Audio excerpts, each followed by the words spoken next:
Hello ఇంకా జర గట్టిగా జై కాంగ్రెస్.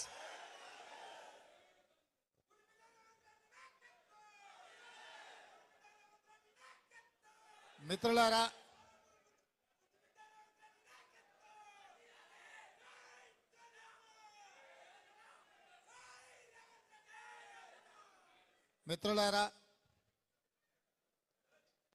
ఈరోజు మన ఉమ్మడి మహబూబ్ నగర్ జిల్లా సాగునీటి ప్రాజెక్టులు, విద్యాశాఖ సమీక్ష, వైద్య ఆరోగ్య శాఖ సమీక్ష, వీటన్నిటినీ మన జిల్లాకు అందించడానికి ఈరోజు జిల్లా స్థాయిలో ఉమ్మడి కలెక్టర్లను, రాష్ట్ర స్థాయి అధికారులను, అదేవిధంగా సాగునీటి పారుదల శాఖ మంత్రి ఉత్తమ్ కుమార్ రెడ్డి గారిని, వైద్య ఆరోగ్య శాఖ మంత్రి జిల్లా ఇన్ఛార్జ్ మంత్రి దామోదర్ రాజనరసింహ గారిని, మన జిల్లా నుంచి మంత్రిగా మొదటి నుంచి ప్రాంత అభివృద్ధికి కష్టపడుతున్న జూపల్లి కృష్ణారావు గారిని, పార్లమెంట్ సభ్యులు డాక్టర్ మల్లు రవి గారిని, 14 శాసనసభ నియోజకవర్గాల శాసనసభ్యులు అందరూ, అదేవిధంగా ముఖ్యమైన జిల్లా స్థాయి అధికారులందరూ కూడా ఈరోజు ఈ సమీక్ష సమావేశంలో పాల్గొని తెలంగాణ రాష్ట్రం ఏర్పడ్డ తర్వాత 10 సంవత్సరాలు ఒక నిర్లక్ష్యానికి, అభివృద్ధికి దూరంగా ఉన్న మన ఉమ్మడి పాలమూరు జిల్లా సమస్యల పరిష్కారం కోసం ఈరోజు సమీక్ష కార్యక్రమాన్ని తీసుకోవడం జరిగింది. మీకందరికీ తెలుసు, నేను కొత్తగా చెప్పాల్సిన అవసరం లేదు. మనమందరం కొట్లాడి, మీరందరూ కష్టపడి, మీ భుజాలు కాయలు కాసేలా కాంగ్రెస్ పార్టీ జెండాను మోసి 2023 డిసెంబర్లో జరిగిన శాసనసభ ఎన్నికల్లో కాంగ్రెస్ పార్టీని గెలిపించి 64 మంది ఎమ్మెల్యేలను ఎన్నుకోవడంతో ఈరోజు కాంగ్రెస్ పార్టీకి వచ్చి ఇవాళ ఈ వెనుకబడిన మారుమూల ప్రాంతమైన పాలమూరు జిల్లా నుంచి మీ అన్నగా, మీ సోదరుడుగా, తెలంగాణ రాష్ట్ర 2వ ముఖ్యమంత్రిగా ఈరోజు బాధ్యత వహించి మీ ముందు నిలబడ్డ మిత్రులారా, ఇది ఎవరికి రాని ఒక గొప్ప అవకాశం నాకు ఉంది. ఈ జిల్లాలో చాలా మంది నాయకులు, మహామహులు ఒకనాడు మన జిల్లా నుంచి ప్రాతినిధ్యం వహించారు. మొట్టమొదటి హైదరాబాద్ రాష్ట్రానికి బూర్గుల రామకృష్ణారావు గారు ముఖ్యమంత్రి, తర్వాత పెద్దలు జైపాల్ రెడ్డి గారు కావచ్చు, మల్లికార్జున్ గారు కావచ్చు, మల్లు అనంతరాములు గారు కావచ్చు, ఇలా చెప్పుకుంటూ వెళ్తే చాలా మంది నాయకులు ఈ జిల్లా నుంచి ప్రాతినిధ్యం వహించినా ఈ జిల్లాకు ముఖ్యమంత్రి అవకాశం రాలేదు. 2009లో మనము కష్టపడి గెలిపిస్తే పార్లమెంట్ సభ్యుడిగా ఎన్నికైన చంద్రశేఖరరావు తెలంగాణ రాష్ట్రం వచ్చిన తర్వాత మన ప్రాంతానికి అన్యాయం చేసి మన ప్రాంతాన్ని ఎండబెట్టి మన ప్రాంతాన్ని అభివృద్ధికి ఆమడ దూరంలో పెట్టడం జరిగింది. అందుకే ఈరోజు ఈ జిల్లాలో అభివృద్ధి జరగాలి, పంటలు పండాలి, మన పిల్లలు చదువుకోవాలి, మన పేదలకు వైద్యం అందాలి, ఈ ప్రాంతంలో పరిశ్రమలు రావాలి అన్న ఆలోచనతోటి ఇవాళ ఈ సమీక్షా సమావేశాన్ని తీసుకొని దాదాపుగా 6 గంటలు అధికారులతో చర్చించి మన శాసనసభ్యులు, మన పార్లమెంట్ సభ్యులు, మన ప్రాంతానికి సంబంధించిన ప్రజాప్రతినిధులు తీసుకొచ్చిన ప్రతిపాదనలను అధికారులకు ఆదేశాలు ఇచ్చి భీమా కావచ్చు, నెట్టంపాడు కావచ్చు, కోయిల్ సాగర్ కావచ్చు, ఆర్డిఎస్ కావచ్చు, తుమ్మిళ్ళ కావచ్చు, పాలమూరు రంగారెడ్డి ఎత్తిపోతల ప్రాజెక్టు కావచ్చు, నారాయణపేట కొడంగల్ లిఫ్ట్ ఇరిగేషన్ కావచ్చు, ఈ ప్రాజెక్టులను అన్నిటిని కూడా తొందరలోనే పూర్తి చేయాలి. అవసరమైన నిధులు ఎక్కడ ఆగకుండా ఇవ్వడం జరుగుతుంది. ఈ ప్రాంతం అభివృద్ధికి మనం పూర్తిగా పునాదులు వేసుకోవాలని చెప్పి నేను అధికారులకు ఆదేశాలు ఇచ్చిన. మా కార్యకర్తల సోదరులు ఈరోజు కొంత సార్ వస్తున్నాడు, ఎమ్మెల్యేలను కలుస్తున్నాడు, అధికారులతో మాట్లాడుతున్నాడు, మరి గెలిపించిన మాతోని మాట్లాడతలేడు, మమ్మల్ని కలుస్తలేడని మా కార్యకర్తలు అందరూ అనుకుంటున్నారని నేను నాయకులకు నాయకుణ్ణి కాదు, నేను అధికారులకు నాయకుణ్ణి కాదు, నేను కార్యకర్తలలో ఒక కార్యకర్తను. మీ తోడుగా ఉండి మీలో ఒక్కడిగా ఉండడమే నాకు సంతోషం. అందుకే జిల్లా పార్టీ నాయకులకు నేను చెప్పిన సమీక్ష సమావేశం తర్వాత జిల్లాలో ఉండే ముఖ్యమైన కాంగ్రెస్ శ్రేణులను ఒక దగ్గర కూర్చోబెట్టండి, వాళ్ళతో ఒక 10 నిమిషాలు మాట్లాడి వీలైనంత మేరకు వాళ్ళని కలిస్తే నాకు సంతోషం వస్తుంది, నాకు బలం వస్తుంది. కార్యకర్తలు అండగా నిలబడితే కేసీఆర్ను ఓడించడమే కాదు, మోడీని ఢీకొంటామని చెప్పొచ్చు అని ఇవాళ ఈ సమావేశాన్ని ఏర్పాటు చేయడం జరిగింది. నాకు తెలిసి చాలా మందికి సమాచారం ఉందో లేదో, ఎందుకంటే కార్యాచరణ ఏ విధంగా ఉందో కొంత ఏవైనా సమాచార లోపం ఉండి ఉండొచ్చు. మళ్ళీ తొందరలోనే జిల్లాకు వచ్చి ప్రతి కార్యకర్తను కలుసుకొని ఈ గెలుపు మీది, ఈ అధికారం మీది, ప్రభుత్వం మీది, ఈ ప్రభుత్వంలో మీ సూచనలు, మీ సలహాలు ఈ ప్రభుత్వం పాటిస్తుందని చెప్పడానికే ఈ సమావేశాన్ని ఏర్పాటు చేసి, మొన్నటి వరకు జరిగిన ఎన్నికలు, శాసనసభ ఎన్నికలు మావి, పార్లమెంటు ఎన్నికలు డాక్టర్ మల్లు రవి గారివి, వంశీ చంద్రెడ్డి గారివి. నాయకుల ఎన్నికలు అయిపోయినాయి. నాయకుల కోసం మీరు కష్టపడే సమయము అయిపోయింది. ఇప్పుడు ఈ వేదిక మీద ఉన్న నాయకులందరూ మీకోసం కష్టపడి మిమ్మల్ని సర్పంచులుగా, ఎంపీటీసీలుగా,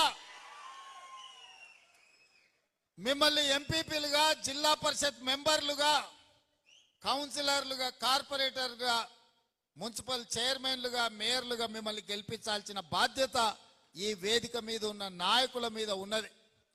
ఇప్పటి వరకు మీరు మా కోసం కష్టపడ్డారు.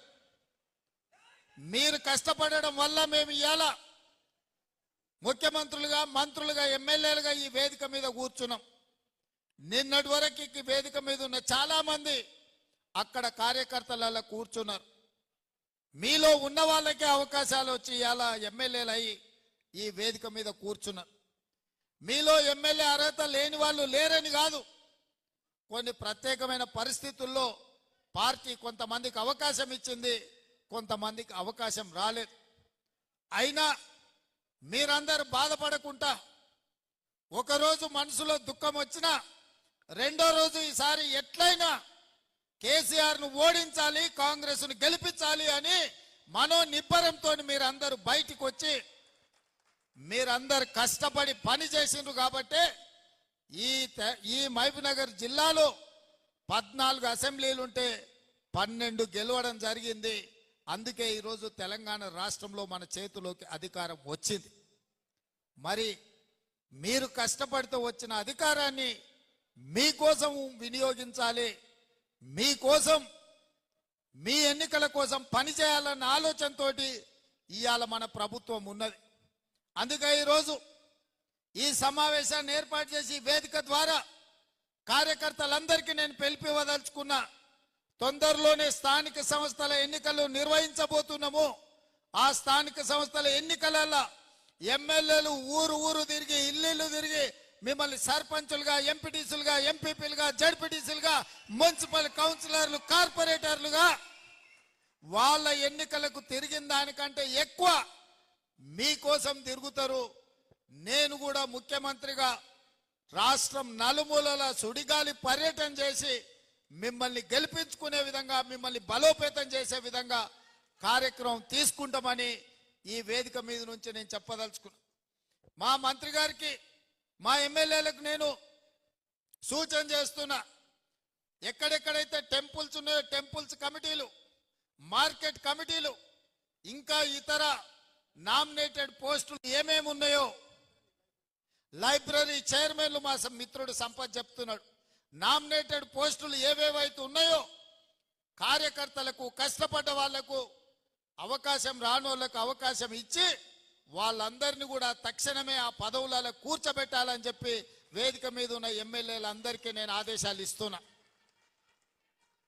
ఎవరైతే పార్టీ కోసం కష్టపడ్డారో వాళ్ళకే ఇవ్వాలి అని మాట చెప్పడానికే కార్యకర్తల సమక్షంలో కష్టపడ్డ కార్యకర్తలనే వాళ్ళను కుర్చీలలో కూర్చోబెట్టాలి, వాళ్ళకు పదవులు కట్టబెట్టాలి అని చెప్పి కాంగ్రెస్ పార్టీ అధ్యక్షుడిగా ఈరోజు రాష్ట్ర ముఖ్యమంత్రిగా వారికి ఆదేశాలు ఇస్తున్నా. ఇదే కాదు, 2021 జూలై 7 నాడు మొదటిసారి తెలంగాణ రాష్ట్ర కాంగ్రెస్ పార్టీ అధ్యక్షుడిగా నేను బాధ్యతలు తీసుకున్న 3 సంవత్సరాలు నిరంతరం మీరు నాతో నిలబడి పాదయాత్రలో కావచ్చు, ధర్నాలలో కావచ్చు, దీక్షలో కావచ్చు, కేసీఆర్తో కొట్లాడినప్పుడు వీరోచితంగా మీరు కొట్లాడినరు. ఈ 3 సంవత్సరాలు మొన్న జూలై 7, 2024 నాడు 2 రోజుల క్రితం 3 సంవత్సరాల కాలాన్ని మనం పూర్తి చేసుకున్నాం. ఈ 3 ఏళ్ళు మీరు కష్టపడి కడుపులో పెట్టి చూసుకొని భుజాల మీద మోసిండ్రు కాబట్టి ఇవాళ పిసిసి అధ్యక్షుడి నుంచి తెలంగాణ రాష్ట్రానికి నేను ముఖ్యమంత్రి అయినా ఎప్పటికీ కార్యకర్తలను గుర్తు పెట్టుకుంటా. ఇవాళ నేను ఈ స్థాయికి ఎదగడానికి ఉపయోగపడ్డ ప్రతి కార్యకర్తకు నేను ఈ వేదిక మీద నుంచి కృతజ్ఞతలు తెలియజేస్తున్నా. ఈ పదవి నాయకుల వల్ల వచ్చింది కాదు, ఈ పదవి కార్యకర్తల వల్ల, మీ కష్టం వల్ల వచ్చిన పదవి. ఈ పదవి మీ అభ్యున్నతి కోసమే ఉపయోగించాలన్న ఆలోచనతోటి ఇవాళ మిమ్మల్ని అందరినీ కలుసుకోవడానికి వచ్చిన. అందుకే మిత్రులారా, ఈ 3 ఏళ్లలో ఎన్నో కష్ట సుఖాలను చూసినాం, ఎన్నో ఒడిదుడుకులను చూసినాం. ఉప ఎన్నికలలో డిపాజిట్లు పోయి 3700 హుజూరాబాద్ ఎన్నికల్లో ఓట్లు వచ్చినప్పుడు పని అయిపోయింది, రేవంత్ రెడ్డి పడిపోయిండు, కాంగ్రెస్ ఇంకా లేవదు అని చెప్పి కొంతమంది శునకానందంతో సంతోషపడ్డారు.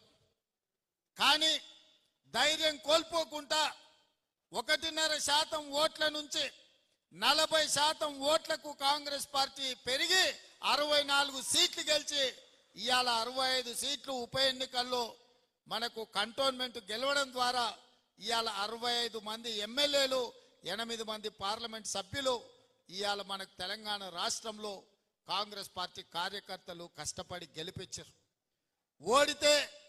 ఓడినప్పుడు కుంగిపోవడము, గెలిచినప్పుడు ఉప్పొంగిపోవడం కాదు, ఎప్పుడైనా నిబద్ధతతోని కార్యకర్తలు అండగా నిలబడితే తప్పకుండా విజయం సాధించవచ్చు అని చెప్పి నిరూపించడం ఇవాళ. అందుకే ఈ ప్రభుత్వం ఏర్పడ్డది. అందుకే మిత్రులారా, మీరందరినీ నిన్న మొన్న చూస్తున్నాం. కొంతమంది మాటలు బీఆర్ఎస్ వాళ్ళు అంటున్నారు, అయ్యో ఇంత అన్యాయం ఉంటుందా, మేమేం ఇంటలేదు ఈ ప్రభుత్వం అని. 10 ఏళ్ళు మా కార్యకర్తల్ని కొట్టి చంపి కేసులు పెట్టి జైళ్ళలో పెట్టినప్పుడు కేసీఆర్ ఎక్కడ పోయింది రాజనీతి, ఎక్కడ పోయింది ప్రజాస్వామ్యం? ఆనాడు మేం నీలాక దొంగ దెబ్బ తీస్తలేం, నీలాక అక్రమ కేసులు పెడతలేం, బాజాబ్తా ప్రజల చేత ఎన్నికై ఇక్కడికి వచ్చినాం. 6 నెలలనే అంత అయిపోయినట్టు కేసీఆర్ ఏదేదో మాట్లాడుతుండు. ముందుంది ముసళ్ళ పండుగ అని చెప్పి నేను ఈ చెప్పదలుచుకున్నా. ఇవాళ ఆ ఎమ్మెల్యే పోయిండను, ఈ ఎమ్మెల్సీ మారిండను కేసీఆర్ సన్నాయి నొక్కులు నొక్కుతున్నాడు. మరి ఇన్నాళ్ళు ఎక్కడ పోయినావు నాయన? మా ఎమ్మెల్యేలను గుంజుకున్నప్పుడు, మా కార్యకర్తలు కష్టపడి గెలిపించి అసెంబ్లీకి పంపిస్తే అక్కడి నుంచి అక్కడనే గద్దలాక దన్నకపోయినప్పుడు ఈ దుఃఖం కనిపించలేదా? ఇవాళ ఎందుకు వచ్చింది? ఎన్నికైన నెల తిరగక ముందే ఈ ప్రభుత్వాన్ని పడగొడతాం, ఈ ప్రభుత్వం పడిపోద్ది అని చెప్పి బీజేపీ వాళ్ళు బీఆర్ఎస్ వాళ్ళు ఒక్కటై కుమ్ముక్కై మన ప్రభుత్వాన్ని పడగొట్టాలని చూసిరు. ఈ ప్రభుత్వం ఉండనే ఉండదు, 3 నెలలు కూడా ఉండనీయమని చెప్పి బీజేపీ వాళ్ళు బీఆర్ఎస్ వాళ్ళు మాట్లాడలేదా? ఇవాళ అక్కడి నుంచి ఈ భూమి మీద బీఆర్ఎస్ ఉండదు, పాతాళానికి పోయిందనే పరిస్థితి వచ్చింది. కాంగ్రెస్ పార్టీ కార్యకర్తలతో పెట్టుకుంటే నీ పార్టీకి పుట్టగతులు ఉండవని నేను ఆయల్లో చెప్పిన. మా కార్యకర్తలు ఉసురు తలిగింది కేసీఆర్, నీకు వాళ్ళ ఉసురు తలిగి దుమ్ము కొట్టుకపోతావు. నీకింక రాజకీయంగా మనుగడ లేదు. ఇప్పటికైనా నువ్వు అర్థం చేసుకొని ఈ తెలంగాణ రాష్ట్రాన్ని సోనియా గాంధీ గారు ఇచ్చిండ్రు, ఈ తెలంగాణ రాష్ట్రాన్ని అభివృద్ధి పదం వైపు నడిపించాలని మేమందరం కష్టపడుతున్నాం. ఇప్పటికైనా తెలంగాణ సమాజానికి క్షమాపణ చెప్పి అభివృద్ధి కోసం కష్టపడుతున్న కాంగ్రెస్ కు అడ్డుపడకుండా చేతనైతే సహకరించు, చేత కాకపోతే ఆ ఫామ్ హౌస్లో పడుకొని ఏడువు తప్ప ఇంకా కాళ్ళ కట్టెబెట్టాలని తండ్రి కొడుకులు మామ అల్లుళ్ళు చూస్తున్నారు. పాతకాలం లాగా లేరు మా కార్యకర్తలు. ఎవడైనా ఈ ప్రభుత్వానికి కాళ్ళ కట్టెబెట్టాలని చూస్తే ఈపులు విమానమూతం అవుతాయని చెప్పి నేను ఈ సందర్భంగా చెప్పదలుచుకున్నా. తన దాకా వస్తే గాని తెలియదు అన్నట్టుగా ఇవాళ కేసీఆర్ దాకా వస్తే గాని కేసీఆర్ కు తెలుస్తలేదు. ఇవాళ ఢిల్లీకి పోయి 4 రోజుల నుంచి హరీష్ రావు కేటీఆర్ మోడీ చుట్టూతా పిల్లి తిరిగినట్టు తిరుగుతున్నారు. ఏదో ఒకటి చెయ్యి మమ్మల్ని ఎట్లన్నా కాపాడు అని. కాంగ్రెస్ పార్టీ కార్యకర్తల్ని సతాయించినోడు ఎవడైనా లెక్క చెప్పాల్సిందే. ఇవాళ వంతు కేసీఆర్కు వచ్చింది అని చెప్పి నేను సందర్భంగా తెలియజేస్తున్నా. అందుకే మిత్రులారా, ఇవాళ ఈ వేదిక మీద నుంచి తెలంగాణ రాష్ట్రంలో ఉన్న నిరుద్యోగ యువకులకు నేను ఒక మాట చెప్పదలుచుకున్నా. 10 ఏళ్ళు ఆనాడు తెలంగాణ ఉద్యమంలో తెలంగాణ రాష్ట్రం కోసం కొట్లాడి 10 ఏళ్ళు తెలంగాణ రాష్ట్రం వచ్చినాక మీ ఉద్యోగాల కోసం ఉపాధి కోసం కొట్లాడిండు. ఆ 20 ఏళ్లలో ఏ నియామకాలు జరగలేదు. కానీ కాంగ్రెస్ అధికారంలోకి వచ్చిన వెంటనే 90 రోజుల్లో 30,000 ఉద్యోగ ఖాళీలు భర్తీ చేసి నిరుద్యోగ యువకులకు ఉద్యోగాలు ఇచ్చింది కాంగ్రెస్ పార్టీ కాదా? మాకు తెలుసు ఆ బాధ ఏందో. ఉద్యోగాల కోసం పిల్లలు ఎట్లా కష్టపడుతున్నారో తెలుసు కాబట్టి 90 రోజుల్లో 30,000 ఉద్యోగాలు ఇచ్చినాం. ఇదే కాకుండా ప్రభుత్వ ఉద్యోగస్తులకు ఎప్పుడు జీతం వస్తుందో తెలియని పరిస్థితి నుంచి ప్రతి నెల 1వ తారీఖు నాడు ఇవాళ ప్రభుత్వ ఉద్యోగస్తులకు జీతభత్యాలు ఇచ్చే పరిస్థితి కాంగ్రెస్ పార్టీ తీసుకొచ్చింది. ఇదే కాదు, డిఎస్సి నోటిఫికేషన్ గ్రామాలలో తండాలలో గూడాలలో పేదోళ్ళ పిల్లలు చదువుకోవాలి, టీచర్ల నియామకాలు చేపట్టాలి అని డిఎస్సి నోటిఫికేషన్ ఇచ్చి 11,500 ఉద్యోగ ఖాళీలు భర్తీ చేయడానికి ఇవాళ పరీక్షలు పెడితే ప్రతి తలమాసినోడు వచ్చి డిఎస్సి పరీక్షను పోస్ట్ పోన్ చేయమంటారు. నేను అడగదలుచుకున్న ఈ వేదిక మీద నుంచి 10 ఏళ్ళ డిఎస్సి నోటిఫికేషన్ ఇయ్యనందుకే కదా పిల్లలు కొట్లాడింది, పరీక్షలు పెట్టమన్నది. 2022లో నోటిఫికేషన్ ఇస్తే ఇప్పటి వరకు పరీక్షలు జరగలేదు, పెట్టమనే కదా అన్నది. మనం క్యాలెండర్ డేట్ ప్రకారం ఇవాళ డిఎస్సి నోటిఫికేషన్ ఇచ్చి పరీక్షలు పెడుతుంటే కొంతమంది టిఆర్ఎస్ సన్నాసులు పరీక్షలు రాయనోళ్లను చదువు రానోళ్లను ఇవాళ ప్రభుత్వం పరీక్షలు వేయాలంటారు. గ్రూప్ 1 పరీక్షలు వాయిదాలు వేయాలంటారు. 2022లో ఆనాడు 1:50 లాగా నోటిఫికేషన్ ఇచ్చి పరీక్షలు పెట్టాలనుకున్నారు. పెట్టిన పరీక్షల ప్రశ్న పత్రాలు జిరాక్స్ సెంటర్లలో ఎక్కడ పడితే అక్కడ చౌరస్తాలలో పల్లి బఠానీలు అమ్మినట్టు అమ్మితే పరీక్షలు రద్దయిపోయినాయి. మనం వచ్చిన ఎంబడే గ్రూప్ 1కు నోటిఫికేషన్ ఇచ్చి ప్రిలిమినరీ ఎగ్జామ్స్ మొత్తం నిర్వహించి సరైన సమయంలో 4 లక్షల మంది విద్యార్థులు పరీక్షలకు అప్లికేషన్లు పెట్టి 3 లక్షల మంది పరీక్షలు రాసి నిన్నగాక మొన్న 31,000 మందిని ఈ పరీక్షలకు పాస్ చేసి గ్రూప్ 1లో ప్రిలిమినరీ రిజల్ట్స్ ఇచ్చినాం. ఇప్పుడు మెయిన్ ఎగ్జామ్స్ మనం పెట్టాలంటే 1:50 కాదు 1:100 విలువని అంటారు. అంటే ఒక ఉద్యోగం ఉంటే 50 మందిని ప్రాథమిక పరీక్షలలో పాస్ చేసి మెయిన్ ఎగ్జామ్స్కు పిలుస్తామని చెప్పినాం. సగం దూరం వచ్చినాక ఇప్పుడు 50 కాదు 100 మంది పిలువంటున్నాం. ఏందయ్యా ఈ దొంగన కొడుకుల ఆలోచన అంటే 1:100 పిలువంగానే కోర్టు స్టే ఇస్తుంది, పరీక్షలు రద్దు చేస్తుంది. నువ్వు నోటిఫికేషన్లా 1:50 ఇచ్చి పరీక్షలు అయిపోయినాక 1:100 ఎట్లా పిలుస్తావు? ఒక ఉద్యోగానికి 50 బదులు ఒక ఉద్యోగానికి 100 మందిని ఎట్లా పిలుస్తావు? అది తప్పు అని కోర్టు పరీక్షల్ని రద్దు చేస్తుంది. మళ్ళీ మొదటి నుంచి మొదలు పెడితే మళ్ళీ ఏడాది పోతుంది. 2011లో నోటిఫికేషన్ గ్రూప్ 1 ఇస్తే ఇప్పటి వరకు 13 ఏళ్ళ ఇంతవరకు పరీక్షలు జరగలే, నియామకాలు చేయలే. వయసులో ఉన్న పిల్లగాడు మధ్య వయసుకు వచ్చిండు, పెళ్ళైనోనికి పిల్లలు అయిన వాళ్ళ పిల్లలు బడికి పోతున్నారు, పరీక్షలు మాత్రం పూర్తి కాలే. నేను ఏదైనా చేసి డిసెంబర్ లోపల పరీక్షలు చేసి దాదాపుగా 1000 మంది గ్రూప్ 1 ఆఫీసర్లను తెలంగాణ రాష్ట్ర నిర్మాణంలో ఫలితాలు ఇచ్చి వాళ్ళను అధికారులను చేయాలని నేను చూస్తుంటే ఈ దొంగలంతా గూడు పుటాని చేసి ఆ పరీక్షలు పోస్ట్ పోన్ చేయమంటారు. ఇట్లనే గ్రూప్ 2 కూడా, అట్లనే గ్రూప్ 3 కూడా, దానికి ఒక 5 లక్షల మంది, దీనికి ఒక 5 లక్షల మంది పరీక్షలకు ఈరోజు హాజరుగానికి అప్లికేషన్లు పెట్టుకోరు. ఈ పరీక్షలు పోస్ట్ పోన్ చేస్తే కోచింగ్ సెంటర్లు బతుకుతాయి. ఒక్క నెల ఏదైనా పరీక్షలు గ్రూప్ 1 గ్రూప్ 2 పోస్ట్ పోన్ చేస్తే ఒక్కొక్క కోచింగ్ సెంటర్కు 100 కోట్ల రూపాయల ఫీజులు వస్తాయి.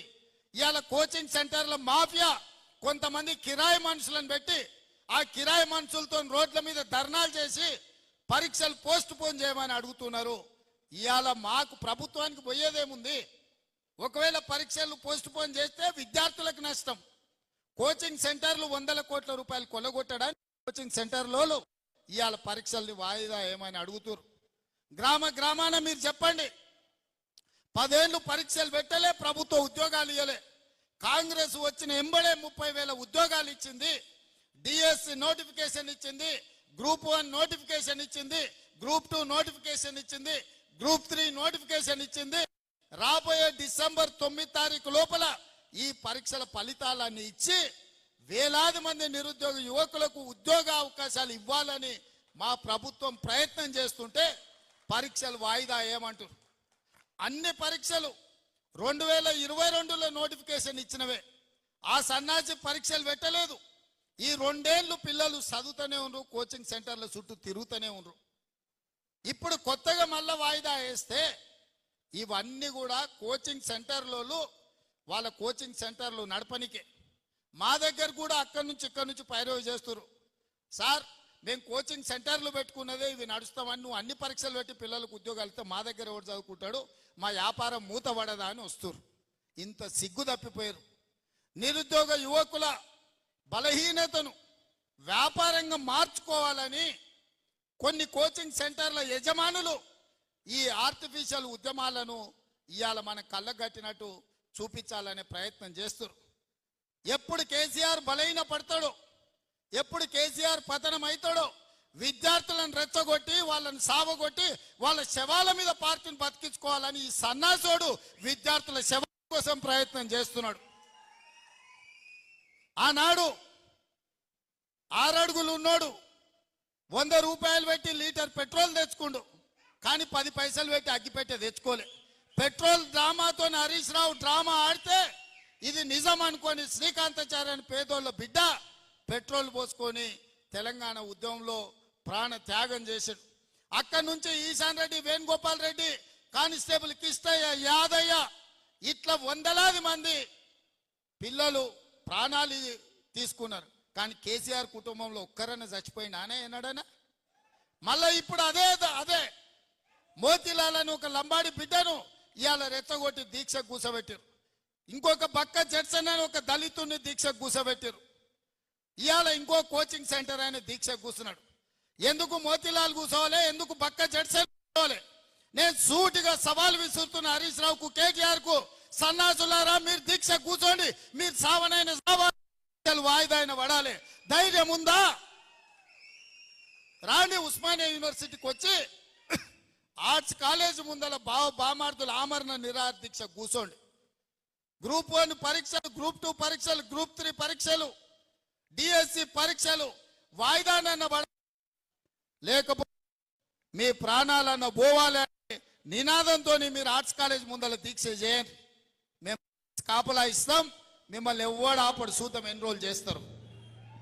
మీరిద్దరు నిజంగానే పరీక్షలు వాయిదా వేయాలంటే మీ వాటిలో బలం ఉంటే ఈ తెలంగాణ కోసం సావు నోట్ల తలకాయ పెట్టినని సన్నాసి కేసీఆర్ చెప్పేది నిజమే అయితే ఇక ఆయన కంటే వయసు మీద పడ్డది లేవలేనోడు అసలే కాలు ఇరిగింది, ఆయనను వదిలేయండి. కానీ మీరిద్దరు బావబామర్దులు బిల్లా రంగాలు రాండి ఆర్ట్స్ కాలేజ్ ముందల. మా ఎన్ఎస్యుఐ యూత్ కాంగ్రెస్ కార్యకర్తలు కంచేసి కాపాడతారు మిమ్మల్ని. పరీక్షలు వాయిదా పడే వరకు మీరు నిరాదీక్ష చేయండి ఆర్ట్స్ కాలేజ్ ముందల. అది మాత్రం చేయరు. పొద్దుటిపూట తింటారు, రాత్రిపూట తాగుతారు, మీరు మాత్రం సంతోషంగా ఉండాలా. పేదోళ్ళ పిల్లలు దీక్షలతోటి ఆమరణ నిరాహార దీక్షలతోటి పేదోళ్ళ పిల్లల ప్రాణాలు బలి ఇవ్వడానికి అలా బావబామర్దులు ఇద్దరు కలిసి కుట్ర చేస్తారు.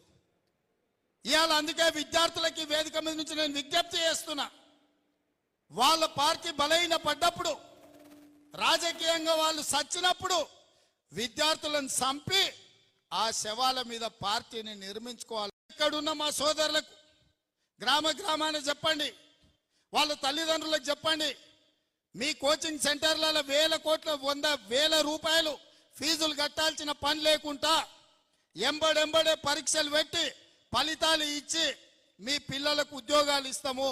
ఒకవేళ పరీక్ష రాసి ఉద్యోగం రాకపోతే ఇంకే ప్రైవేటుల్లోనైనా వాళ్ళు ఉద్యోగం చేసుకోవడానికి అవకాశం ఉంటుంది. పరీక్షలు నిర్వహించి ఫలితాలు ఇవ్వకపోతే సంవత్సరాల కొద్దీ పేదోళ్ళ పిల్లలు కోచింగ్ సెంటర్ల చుట్టూతో తిరిగి ఇటు ఇంటికి రాలేక పట్నంలో ఉండలేక వాళ్ళు అన్ని రకాలుగా దెబ్బతినిపోయే ప్రమాదం ఉన్నది. ప్రతి గ్రామంలో మా కార్యకర్తలు అందరూ కూడా చెప్పాలి. ఇవాళ అప్పుడప్పుడు మా వాళ్ళు కూడా వచ్చి అంటుంటారు, అనా పిల్లలు ఏదో పరీక్షలు వాయిదా ఏమంటారు కదా, వేస్తే పోతుంది కదా. వేస్తే పోతుంది, నాకు కూడా ఏం పోతుంది, పరీక్ష వాయిదా వేస్తే నష్టం ఏం లేదు. కానీ పిల్లల జీవితాలు ఆగమైపోతాయి. ఆ పిల్లలు 10 ఏళ్ళు నష్టపోయారు కేసీఆర్ పాలనలో. 10 ఏళ్ళు ఒక్క పరీక్ష పెట్టలేదు, 10 ఏళ్ళు ఎవరికి ఉద్యోగం ఇవ్వలే. ఇవాళ నేను అవన్నీ చూసి వచ్చినాను కాబట్టి పిల్లలకు సరైన సమయంలో పరీక్షలు పెట్టాలని అనుకుంటున్నాను. అవి వాయిదా వేయడానికి ఒక పక్కన టీఆర్ఎస్ కొంతమంది కోచింగ్ సెంటర్ల ఓనర్లు కుట్రలు చేస్తున్నారు. ఇవన్నీ కూడా ప్రజలకు వివరించాల్సిన బాధ్యత మీ అందరి మీద ఉన్నది. పరీక్షలు వాయిదా వేస్తే కాంగ్రెస్కి వచ్చే నష్టం లేదు, మీ సోదరుడిగా నాకు పోయే కష్టమేం లేదు. కానీ లక్షలాది మంది నిరుద్యోగ యువకుల జీవితాలు ఆగమైతాయి. ఇవాళ వాళ్ళని రెచ్చగొట్టి రాజకీయ లబ్ధి పొందాలని ఇవాళ బీఆర్ఎస్ నాయకులు ప్రయత్నం చేస్తున్నారు. అందుకే ఇవాళ నిజంగానే కేసీఆర్ హరీష్కు లేకపోతే కేటీఆర్కి హరీష్కు ఈ విద్యార్థుల బాధ వాళ్ళు నిజంగానే తీర్చాలనుకుంటే హరీష్ కేటీఆర్ ఇద్దరు ఆర్ట్స్ కాలేజ్ ముందల దీక్ష కూర్చోవాలి, ఆమరణ నిరాహార దీక్ష కూర్చోవాలి. ఈ పరీక్షలు వాయిదా పడే వరకు మంది పిల్లలు ఎవ్వరు కూర్చోవద్దు. 10 ఏళ్ళు మంత్రులు అనుభవించిన మీరిద్దరు ఈరోజు ఎమ్మెల్యేలు, మీరు వచ్చి కూర్చోండి. ఈ వాదనలో నిజం ఉంటే 2 ఎమ్మెల్యేలను తెలంగాణ ప్రభుత్వం వదులుకోదు కదా, కూర్చోండి 10-15 రోజులు. మీరు చెప్తున్న వాదన నిజమైతే 10-15 రోజులు దీక్ష కూర్చోండి ఆర్ట్స్ కాలేజ్ ముందల. ఇన్నేళ్ళు మీరు పదవులు అనుభవించారు కదా ఈ పేదోళ్ళ పిల్లల త్యాగాలతోటి. ఆ పేదల పిల్లల కోసం లక్షలాది మంది నిరుద్యోగ యువకులకు ఒకవేళ మా ప్రభుత్వంలో అన్యాయం జరుగుతుందని బావబామర్దులు బిల్లారంగాలు అనుకుంటే వీళ్ళెందుకు కూర్చోరు దీక్షకని నేను అడుగుతున్నా. గ్రామాలలో మీరు నిలదీయండి, మన చెప్పండి, మనం కాదురా ప్రాణాలు ఇచ్చేది, ఇప్పుడు వాళ్ళని కూర్చోబెట్టురు, పట్టుకొచ్చురు, కూర్చోబెట్టురు, కట్టేయమని చెప్పురు ఆర్ట్స్ కాలేజ్ ముందల. అప్పుడు తెలుస్తుంది. అందుకే మిత్రులారా, నా సూచన ఒక్కటే, ఈ ప్రభుత్వం వచ్చింది, ఈ ప్రభుత్వం ఆడబిడ్డలకు ఆర్టీసీ బస్సు ఉచితంగా ఇచ్చింది, ఈ ప్రభుత్వం 500 రూపాయలకే సిలిండర్ ఇచ్చింది, ఈ ప్రభుత్వం ఇందిరమ్మ ఇండ్లు ఇచ్చింది, ఈ ప్రభుత్వం రాజీవ్ ఆరోగ్యశ్రీ అమలు చేసి ఈరోజు 10 లక్షల రూపాయలు పేదోళ్లకు అందుబాటులోకి. ఈ ప్రభుత్వం 15 ఆగస్టు లోపల 2 లక్షల రూపాయల రైతు రుణమాఫీ చేస్తా అని చెప్పింది, చేసి తీర్థమని మా మంత్రివర్గం నిర్ణయం తీసుకున్నది. ఇన్ని మంచి పనులు చేసి ఈ ప్రభుత్వం 30,000 ఉద్యోగాలు ఇచ్చింది. ఇంకా గ్రూప్ 1 గ్రూప్ 2 గ్రూప్ 3 డిఎస్సి నోటిఫికేషన్లు ఇచ్చి పరీక్షలు పూర్తి చేసి ఈ సంవత్సరం ఆఖరి లోపల నిరుద్యోగ యువకులకు ఉద్యోగాలు ఇవ్వాలని కంకణం కట్టుకొని బయలుదేరింది. ఇన్ని పనులు ఈ ప్రభుత్వం సంవత్సరం తిరిగే లోపల చేస్తే కేసీఆర్ కు బీఆర్ఎస్ కు పుట్టగతులు ఉండవని కుట్రలు చేస్తుండ్రు. ఈ కుట్రలన్నిటిని కూడా గ్రామ గ్రామాన చెప్పాల్సిందిగా మిమ్మల్ని కోరుకుంటున్నా. ఇక వచ్చేటివి మీ ఎన్నికలు. మా ఎన్నికలు అయిపోయినాయి. వేదిక మీద ఉన్న నాయకులందరికీ పదవులు ఏదో ఒకటి వచ్చినాయి. నిన్న 35 మంది కార్పొరేషన్ చైర్మన్లు ఇచ్చినాం. మీరు ఒక్కసారి పేర్లు చదువుని. ఒక్క పైరవికారు లేడు. ఒక్కడు ఎవడో ఎక్కడి నుంచో వచ్చిండని లేదు. ఎస్సీ ఎస్టీ బీసీ మైనారిటీ సెల్లుల చైర్మన్లకు ఇచ్చినాం. జిల్లా పార్టీ అధ్యక్షులకు ఇచ్చినాం. మొన్న ఎమ్మెల్యే టికెట్లు ఏదైనా అనుకోని పరిస్థితుల్లో రాకపోతే వాళ్ళందరికీ ఇచ్చినాం. ఇవాళ చైర్మన్లు 2 సంవత్సరాల కోసం వేసినాం. ఇవాళ పేపర్లల్లో ఇవాళ పేపర్లలో పేర్లు రాసిరు. ప్రతి కాంగ్రెస్ పార్టీ కోసం కష్టపడ్డోళ్ళకే ఇచ్చినాం. ఒక్క పైరవికారుని కూడా ఇయ్యలేదు. మొట్టమొదటిసారి కాంగ్రెస్ పార్టీ చరిత్రలో ఈనాడు రాహుల్ గాంధీ, సోనియా గాంధీ గారు, మల్లికార్జున్ ఖర్గే గారి నేతృత్వంలో నిజమైన కాంగ్రెస్ పార్టీ కార్యకర్తలకు న్యాయం జరిగింది. రేపు కూడా మీకు నామినేటెడ్ పదవులు కానీ, సర్పంచులు కానీ, ఎంపీటీసీలు కానీ, ఎంపీపీలు కానీ, జడ్పీటీసీలు కానీ ఏ పదవైనా కష్టపడ్డ కాంగ్రెస్ పార్టీ కార్యకర్తలకు ఇప్పించే బాధ్యత నాది. మీకు అండగా నిలబడతా. మా ఎమ్మెల్యేలు అందరికీ కూడా నేను స్పష్టంగా చెప్తున్నా, ఎవరైతే పార్టీ కోసం కష్టపడ్డారో, పార్టీ గెలవడం కోసం కొట్లాడినరో వాళ్ళకే పదవులు ఇవ్వాలి.